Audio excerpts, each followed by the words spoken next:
এই বাগানটার ভেতরেই গাঁজার ব্যবসা করছিল অনেকদিন যাবৎ, কিন্তু যখন তার সদর ভাই টের পাওয়ার পরিপ্রেক্ষিতে যখন সে প্রতিবাদ করে, তখন যে কলা গাছের চিবিতে দেখতে পাচ্ছেন ওখানেই গাঁজা গাছ ছিল, এখানে সেও খাইতো, সেবন করতো এবং গাঁজা উনি বিক্রিও করতো।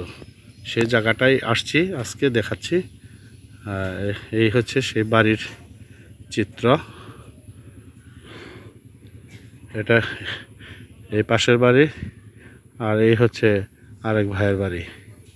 যাতে আরামায় শেষে গাঁজা বিক্রি করে, তার ধারাবাহিকতা সে প্রতিবাদ করাতে তার ভাইয়ের উপরে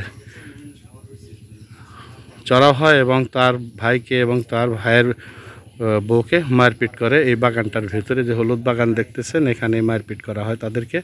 সেই হলুদ বাগানের চিত্র আমি দেখাচ্ছি। আর গাঁজা গাছটা কোথায় ছিল?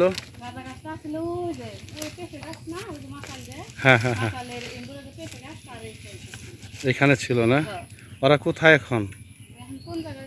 কে কে মারছিল? আমার জামাই মারছে, আমার দেবরে মারছে। দেবরের নাম কি? চানমিয়া। ওই মূলত গাঁজার ব্যবসা করে। চানমিয়ার সাথে কি বউ কি এই ব্যাপারে সহযোগিতা করে?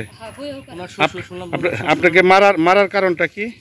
মারার কারণটা যে আবি যাবি দেখি এগুলো আমরা তো আর করি না, মানে আমারে করবার কয় ও করে, আমি করি না, এই জন্য আমারে মানে ওনারা গাঁজার ব্যবসা করে, গাঁজা বেচে, কিন্তু আপনার করতে কয়।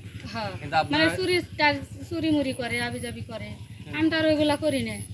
সেই কারণে বংশধর একটা, ওর বংশধর একটা, ওর বাপের যে কদিন আগে বলে পুলিশ বাড়ি ঘেরাও দিছিল। আচ্ছা, যাই হোক, সেই কারণে আপনাকে মারধর করছে। সেই কারণে আমার এখন আপনারা কি থানায় কোনো অভিযোগ করছেন? হ্যাঁ করছি। থানায় অভিযোগ করছেন না? পুলিশ আসছিল?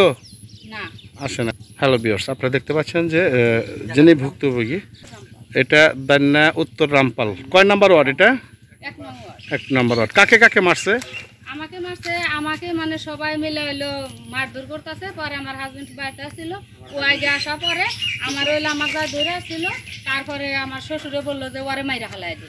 পরে হেসুমকা ওই আমার দেবরে, আমার শাশুড়ি, আমার শ্বশুরে ওরে মারছে।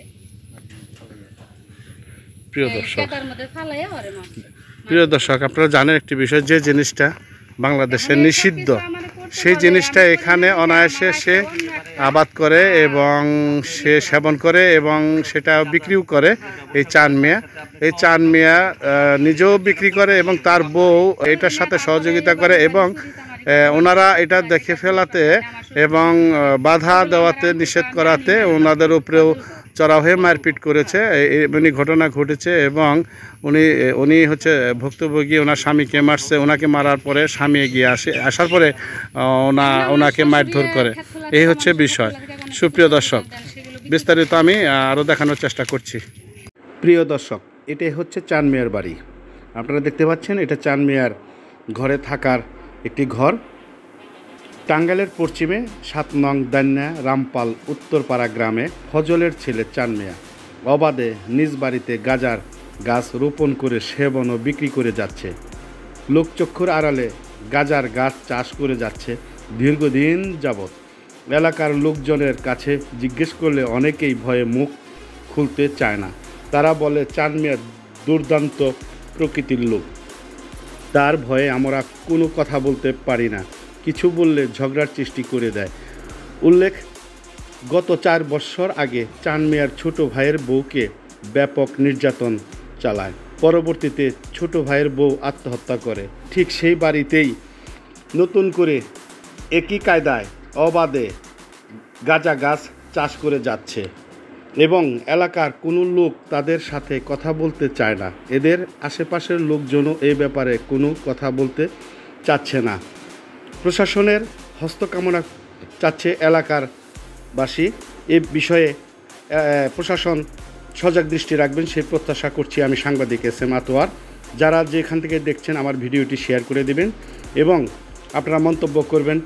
যেটা নাকি বাংলাদেশে নিষিদ্ধ, সেই ব্যবসা অবাধে চালিয়ে যাচ্ছে এই চানমিয়ার উপযুক্ত শাস্তি হোক, যাতে গাঁজা নিধন হোক এবং চিরতরে বন্ধ হোক, সেই বিষয়টা আমি আপনাদের কাছে তুলে ধরছি। যদি আমার ভিডিওটি আপনাদের কাছে ভালো লাগে অবশ্যই আপনারা ভিডিওটি শেয়ার করে দিবেন।